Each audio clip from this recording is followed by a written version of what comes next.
माथि डाँडाबाट माथि थापाको घरबाट माथि चाहिँ पिच भइरहेको रहेछ। बाटो एकदम सल्ल, यो हाइटमा एकदम राम्रो पिच रहेछ। मानी पानी जुके पानीभन्दा अलि अघिसम्म भएको रहेछ। पहिला पहिला आउने पानी खाने ठाउँ गरौँसुर जानलाई पानी गरौँसुर मन्दिरमा आएको। कसित आएको हो।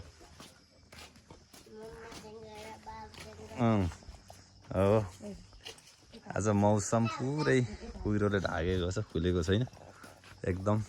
मन्दिर चाहिँ राम्रो बन्नेछ। अहिले नयाँ संरचनाहरू बढ्दै गएका रहेछन्। मन्दिर प्राङ्गण चाहिँ अहिले टाइल लगाएर, पोखरेली ढुङ्गा लगाएर एकदम राम्रो बनाएको रहेछ। हेर्नको लागि, घुम्नको लागि धार्मिक तथा पर्यटक स्थल भन्न पुगेको छ मन्दिर चाहिँ। मन्दिर हल्का देखिएको छ तर कुहिरोले अँधेरो अँधेरो भएको रहेछ।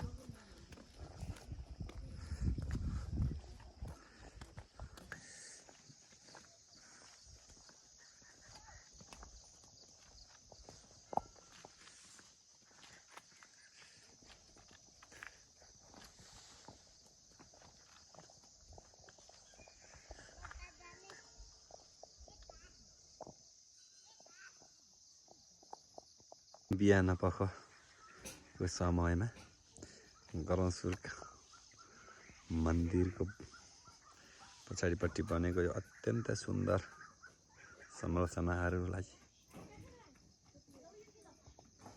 एकदम राम्रो वातावरण, कुहिरो लागेको छ। पानी आउँछ कि जसरी।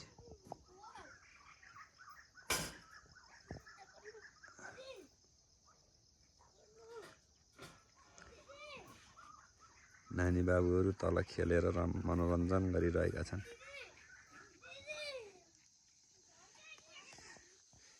हिँड्नलाई बाटो एक नम्बर रहेछ। बनाए जे पनि हुँदो रहेछ भन्ने यो संरचनाले पुष्टि गरेको छ।